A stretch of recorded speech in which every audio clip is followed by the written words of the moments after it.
뉴스에일 라이브 오늘 첫 소식 시작합니다. 북한이 어제 윤석열 정부 들어서 첫 미사일을 발사했습니다. 한미 정상회담을 일주일 앞둔 상황이기도 한데요. 한미는 즉각 북한 미사일 발사에 대해서 유엔 안보리 결의 위반이라고 규탄했습니다.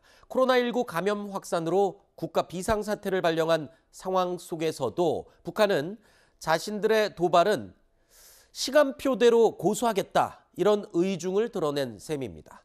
자세한 상황 외교안보국제부 연결해서 알아보겠습니다. 한수아 기자, 미국 측의 반응 상세히 전해주시죠. 현지 시각으로 어제 정례 브리핑에서 김성한 국가안보실장과 제이크 설리번 미 백악관 국가안보보좌관이 첫 통화를 하고 북한 도발 등에 대해 논의했다고 밝혔습니다. 사키 대변인은 한미는 이번 북한의 탄도미사일 발사에 대해 유엔 안보리 결의 위반이라고 규탄하고 한반도 비핵화라는 목표를 위해 긴밀히 공조할 것을 약속했다고 밝혔습니다. 또 다음 주 바이든 대통령의 한국과 일본 순방 때 이 주제를 논의하겠다고 언급했고 특히 방한 기간 중 비무장지대 DMZ를 방문하는 것도 검토 중이라고 밝혔습니다. 또 북한이 곧 7차 핵실험을 할 준비가 됐다고도 평가했는데요. 앞서 미 국무부도 이달 중 북한의 핵실험 가능성을 언급한 바 있습니다. The United States assesses that the People's Republic of Korea could be ready to conduct a test there as early as this month. 북한이 어제 발사한 미사일은 어떤 겁니까? 네, 북한은 어제 오후 6시 29분쯤 단거리 탄도미사일 3발을 20초 간격으로 연달아 발사했습니다. 평양 순안 일대에서 동해상으로 쏜 미사일의 비행거리는 약 360km, 정점고도는 약 90km, 속도는 마하 5 수준으로 탐지됐습니다.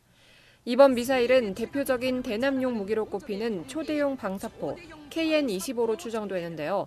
연속 3발 발사는 처음인데다가 발사 시간대 역시 이례적으로 오전이 아닌 저녁 시간대를 선택해 한국을 겨냥한 동시다발적 기습타격 위협 수위를 높였습니다.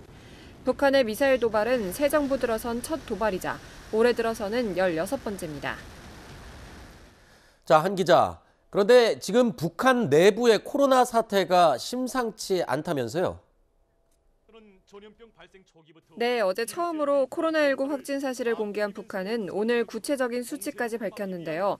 지난달 말 확산이 본격적으로 시작돼 한 달도 안 돼 감염자가 35만여 명이 발생한 것으로 나타났습니다. 그중 현재까지 6명이 사망했고 이 중 1명은 오미크론 변이 바이러스, 스텔스 오미크론 확진자라고 덧붙였는데요. 확산세는 매우 빠른 것으로 보입니다. 어제 하루에만 전국적으로 18,000여 명의 신규 확진자가 발생한 것으로 알려졌습니다. 조선중앙통신은 4월 말부터 원인을 알 수 없는 열병이 전국적 범위에서 폭발적으로 전파 확대됐다고 보도했는데 이 시점은 김일성 생일 110주년과 조선인민혁명군 작설 90주년 기념 열병식 등 대규모 정치 행사가 치러진 때이기도 합니다. 김정은 위원장은 방역체계에 허점이 있다는 것을 보여준다며 모든 도시군에 대한 봉쇄 조처를 내렸습니다. 지금까지 외교안보 국제부에서 전해드렸습니다.